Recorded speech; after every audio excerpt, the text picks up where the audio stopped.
네, 안녕하십니까.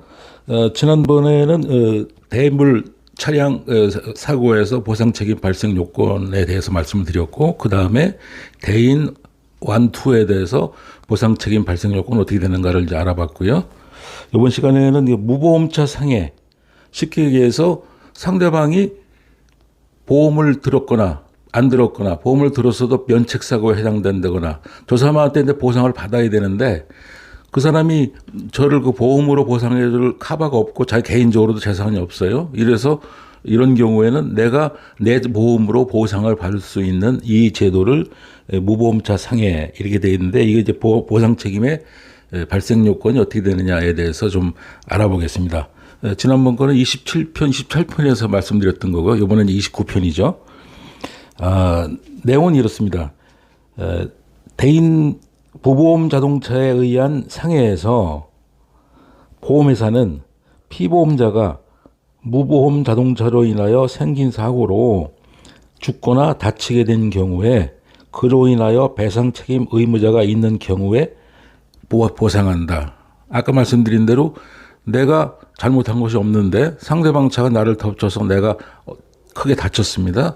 그런데 상대방 차가 보험이 들었으면 그 보험으로 받으면 되고 그 사람이 뭐 재산이 많으면 그 사람이 개인적으로 보상을 해주면 되는데 이 사람이 이것도 저것도 아니고 보험은 처리가 안 된다 하고 그다음에 보험 처리가 보험 가입이 안 돼 있다 하고 보험이 가입이 됐어도 면책에 해당이 된다. 이런 경우에는 제가 우리 보험으로 처리하고 이제 우리 보험사에서 그쪽에 구상 처리를 하겠죠. 이런 경우를 이제 말씀드리는 겁니다. 근데 여기서 중요한 것은 대인배상 1, 책임보험이 아니고 대인배상 2, 종합보험에 하나에서 말씀드리는 겁니다. 대인배상 1은 책임보험에 대해서는 일전에 다른 편에서 말씀을 드렸죠. 책임보험은 어떤 경우로 해서 보상을 받게 된다 하는 거. 그러나 책임보험을 넘어서는 손해, 이 종합보험에 해당하는 손해일 경우를 말씀드리는 거죠.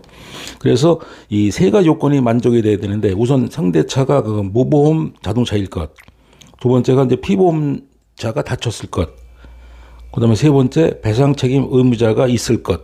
이 세 가지가 이제 필요 충분 조건입니다. 그러면 무보험 자동차부터 이제 시작을 해보죠. 무보험 자동차가 어떤 경우냐? 종합보험 또는 거래 가름할 수 있는 공제, 소위 그 무한대로 보상해주는 이런 보험에 가입을 하지 않았을 경우가 무보험 자동차고, 두 번째는 가입은 하였으나 면책 사유에 해당되는 차가 이제 해당이 되는 거고, 그다음에 가입은 했는데 이게 무한대로 보상해 주는 것이 아니고 보상 한도가 아주 약한 보험을 가입을 하고 있다. 한도가 있는 보험, 책임 보험을 초과했다 하더라도 한도가 약하면 내가 충분히 보상을 못 받으니까 이런 경우도 해당이 되고요.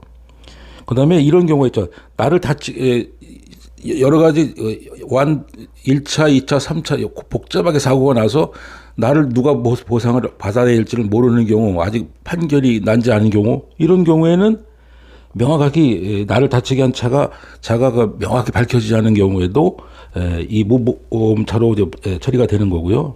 그다음에 피보험자라는 것은 어떤 경우에 해당돼? 김용 피보험자가 있고, 그다음에 배우자, 그다음에 김용 피보험자의 부모, 김용 피보험자와 배우자의 부모 또는 자녀. 그다음에 탑승 중인 내가 허락을 해서 같이 간 허락 피보험자. 그다음에 운전자, 이 사람이 이제 피보험자에 해당이 되는 것이겠죠. 이런 사람이 다칠 경우에, 그다음에 배상 책임 의무자가 있을 것. 이럴 때 이제 구상을 처리하게 되는데, 배상 책임 의무자라는 것은 사고로 인하여 이 피보험자를 사장케 하고 법률상 손해배상 책임이 있는 자, 이 자가 이제 배상 책임 의무자가 있는 것, 이렇게 해당이 되겠습니다. 그래서 우리가 운전을 하고 가다가 상대방이 나를 다쳐서 내가 보상을 못 받을 경우에 책임보험은 당연히 이제 아까 지난 회에 말씀드린 대로 보상을 받을 수가 있게 돼 있는데, 책임보험을 넘어서는 손해는 어떻게 할 것이냐? 그럼 내 보험에 무보험 자동차 상해의 담보를 가입하고 있으면 그것으로 이제 보상이 가능하다. 이런 말씀을 드리겠습니다. 자, 그럼 오늘은 여기까지 말씀드리고요.